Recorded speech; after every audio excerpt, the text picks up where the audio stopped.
sila adik. Pagka gumamit ka ng drugs, gising ka. Pag umaresto ka ng tao, pag inaresto ka ng pulis, pwedeng hindi dala ng pulis ang warrant mo.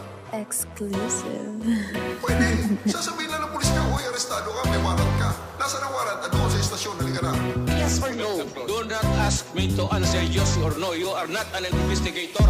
Ano na ang balita? Ang dami nang nagbago. Ang daming bumalik sa pagiging tarantado. Ang dami ding pangako na tila ba napako. Yung tig-20 na bigas ngayon dumoble pa ang presyo. Nung panahon ni Duterte ay di naman ganito. Ngayon lubog na ang pisngi nung dati niyang pinatino. Pinatigil yung programang dating libreng medical. Pero yung bawal na gamot ay tila naging legal. Kaganapan sa bansa ngayon, ano ba ang balita? Bakit ba tila tikom bibig ng ating mga media? Yung suporta kay Duterte tila ayaw ipakita. Dahil may perang nakatali sa kanilang dila. Ang mga opisyal mukat bulsa ang kakapal. Mga naka-uniforme na binenta yung dangal. Pinagpalit niya yung batas sa posisyon na salapi. Ngayon tanong ng Pilipino ay Pinas, anong nangyari? Pinas, anong nangyari sa iyo? Bakit ba ngayon tila parang ang gulo? Sinasamantala nila ang kahinaan mo. Pagkat mga kababayan ko hindi magkasundo. Pinas, Pinas, anong nangyari sa iyo? Bakit ba ngayon tila parang ang gulo? Sinasamantala nila ang kahinaan mo. Pagkat mga kababayan ko hindi magkasundo.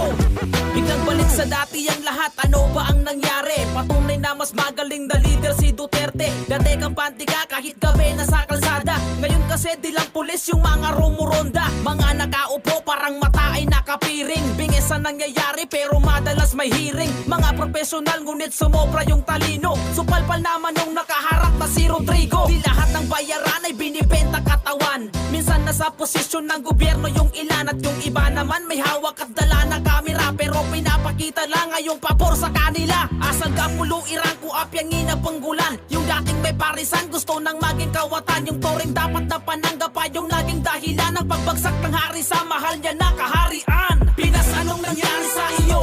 Bakit ba ngayon tila parang ang gulo? Sinasamantala nila ang kahinaan mo. Pagkat mga kababayan ko hindi magkasundo.